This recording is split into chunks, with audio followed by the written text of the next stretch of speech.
잡아 멜랄라라따 멜랄라랄라 라라라라라 랄랄라랄라 랄랄라랄라 라라라라라 Senpai. Halo dan selamat datang kembali di pembahasan mendalam kita. Senang sekali Anda bergabung lagi. Oh ya, jangan lupa ya, nanti di akhir acara bakal ada lagu original dari kami, spesial buat Anda. Hari ini nih, kita mau kupas tuntas soal tantangan-tantangan awal yang sering banget dihadapi teman-teman pendatang asing di tahun pertama mereka di Jepang.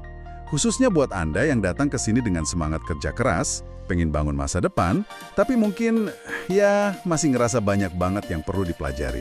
Betul sekali. Fase awal ini emang unik ya tantangannya, tapi juga banyak pelajaran penting kok. Kita bakal bedah nih 3 kesulitan utama berdasarkan data survei dan juga pengalaman banyak orang. Plus nanti ada tips praktis juga. Anggap aja ini ngobrol santai ya, dari kita yang juga pernah ngalamin masa-masa awal itu. Oke deh, siap. Mari kita mulai aja ya. Tantangan pertama nih, yang kayaknya langsung kerasa begitu nyampe. Soal bahasa dan komunikasi. Ini pondasi banget ya. Iya, bener banget. Data nunjukin sekitar sepertiga pendatang baru tuh ngalamin kesulitan komunikasi dasar. Misalnya pas di rumah sakit atau kantor pemerintah. Bahkan kadang cuma buat ngerti aturan simpel kayak jadwal buang sampah aja, wah bisa bingung. Dan ini bukan cuma soal kosakata aja loh. Gaya komunikasi orang Jepang kan seringnya nggak langsung, perlu baca situasi gitu. Kukiwoyomu itu ya, membaca udara. Nah, itu dia. Itu jadi tantangan tersendiri, apalagi di tempat kerja. Susah kadang nerjemahin maksud sebenarnya. Saya ingat deh dulu pas awal-awal, rasanya frustrasi banget gitu kalau nggak bisa nyampein hal yang penting.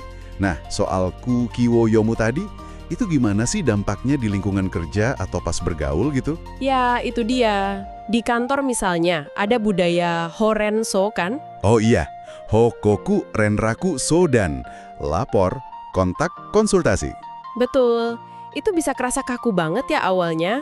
Jadi bikin interaksi spontan tuh agak susah. Terus, ini juga kadang bikin sulit kalau mau temenan akrab sama rekan kerja atau tetangga. Kayak ada ragu gitu mau mulai ngobrol, takut salah nangkep maksudnya. Kayak ada dinding gitu ya rasanya. Iya sih, kerasa banget kan. Lalu, ada tips praktis nggak nih buat ngatasin ini? Yang bisa langsung dicoba gitu? Ada dong, kabar baliknya banyak kok sumber daya. Coba deh Anda cari kelas bahasa Jepang gratis atau yang biayanya murah. Biasanya suka ada tuh dari asosiasi internasional lokal atau Pemda setempat.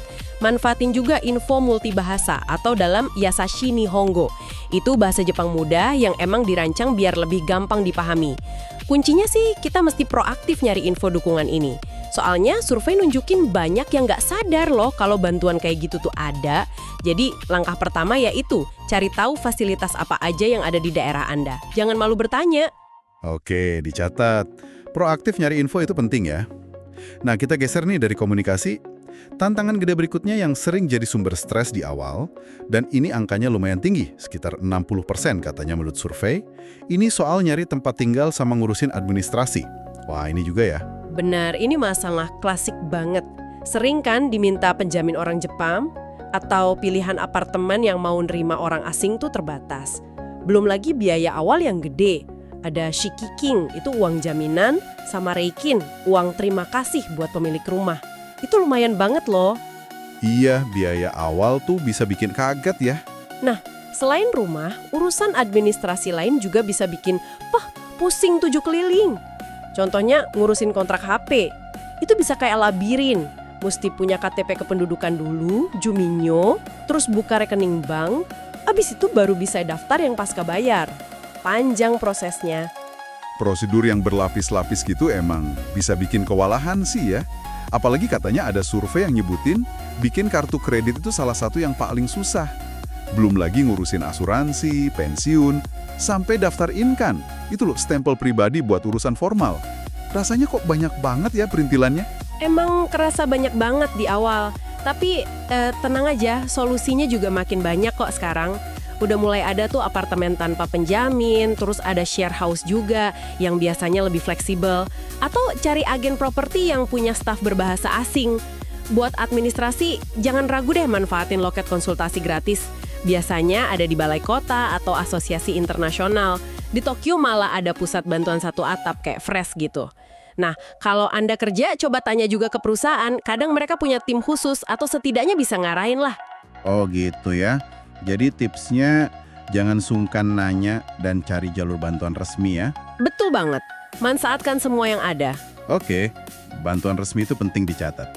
Nah, terakhir nih, mari kita bahas soal adaptasi sama lingkungan dan budaya kerja Jepang. Ini juga punya dinamika sendiri ya, yang seringkali beda banget sama negara asal kita. Betul. Misalnya soal budaya jam kerja. Bisa jadi panjang kan? Atau ada lembur tersirat gitu? Lembur tersirat, maksudnya gimana tuh? Ya rasa sungkan gitu mau pulang sebelum atasan atau senior pulang. Walaupun kerjaan udah selesai. Itu sering bikin kaget orang baru. Begitu juga soal ngambil cuti. Rasanya enggan gitu kalau nggak bener-bener sakit parah. Terus, di komunikasi kerja juga beda. Rapat misalnya, kadang selesai gitu aja tanpa keputusan yang jelas atau eksplisit. Atau tugas dikasihnya kayak implisit gitu, mesti nangkep sendiri. Hierarkinya juga kerasa cukup kuat ya. Dan tadi, Horenso itu ditekankan banget. Jadi banyak nuansa gitu yang mesti dipelajari. Selain itu ada isu lain nggak sih yang perlu diwaspadai di lingkungan kerja? Ada juga sih isu yang agak sensitif ya. Misalnya persepsi soal gaji, yang mungkin kerasa kurang sepadan dibanding standar di negara asal buat kerjaan yang sama. Atau kadang ngerasa dapat perlakuan yang beda aja gitu. Bahkan pujian yang umum banget kayak, wah bahasa Jepannya bagus ya. Nihongo Jozu desu ne, niatnya mungkin baik. Tapi kadang bisa kerasa kayak bentuk pembedaan gitu. Oh, microaggression gitu ya istilahnya. Bisa jadi, makanya kuncinya di sini tuh kesadaran sama komunikasi dua arah. Komunikasi dua arah. Maksudnya gimana tuh? Terus kalau udah terlanjur ngadepin masalah serius, gimana dong? Ya idealnya sih perusahaan ngasih pembekalan budaya kerja Jepang ke staf baru. Tapi juga ngasih edukasi ke staf Jepangnya soal latar belakang budaya staf asing. Jadi saling ngerti gitu. Nah, buat Anda sendiri nih, selain belajar aturan main di tempat kerja, yang paling penting jangan mendem masalah sendirian. Cari teman kerja, senior, atau komunitas yang bisa diajak ngobrol, diajak curhat. Kalau masalahnya udah serius terkait hak kerja, misalnya soal gaji atau perlakuan nggak adil, ada lembaga resmi kok.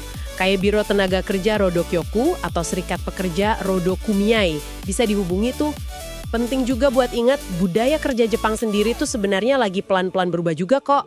Oke, jadi kalau kita rangkum nih ya, 3 tantangan utama tadi. Bahasa, urusan tempat tinggal, sama administrasi, terus budaya kerja, itu emang nyata banget di awal. Tapi menariknya, kayaknya semua ini saling nyambung ya. Makin bisa bahasa Jepang, makin gampang urusan lain. Lingkungan yang stabil juga bantu adaptasi. Tepat sekali. Dan yang bikin optimis nih, survei nunjukin sekitar 88% orang asing tuh akhirnya merasa puas kok sama kehidupan mereka di Jepang.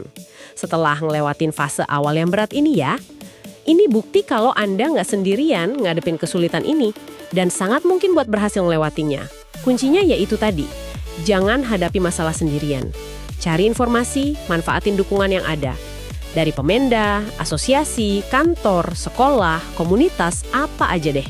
Nah, sebagai pemikiran penutup buat Anda renungkan. Jepang kan terus berbenah ya, biar jadi tempat yang lebih nyaman buat semua penghuninya. Dengan tantangan yang udah kita obrolin tadi, coba deh Anda pikirin, apa satu langkah kecil aja yang konkret yang bisa Anda lakuin minggu ini? Mungkin buat nyari informasi atau dukungan yang lagi Anda perluin banget sekarang. Misalnya, nyari info kelas bahasa dekat rumah, atau nanya ke HRD soal prosedur tertentu di kantor. Langkah kecil aja dulu. Oke deh, terima kasih banyak ya udah nyimak pembahasan mendalam kita kali ini. Semoga obrolan kita ini bisa ngasih perspektif baru dan semangat buat perjalanan Anda di Jepang. Baiklah, mari kita dengarkan lagu original kami. Senpai Original Song.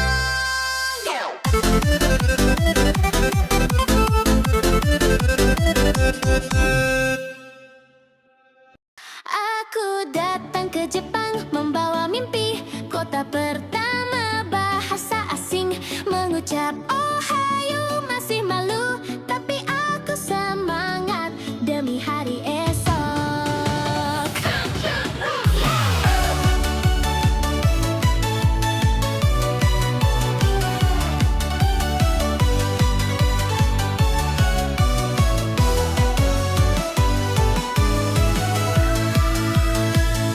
Yang paling sulit tembok bahasa.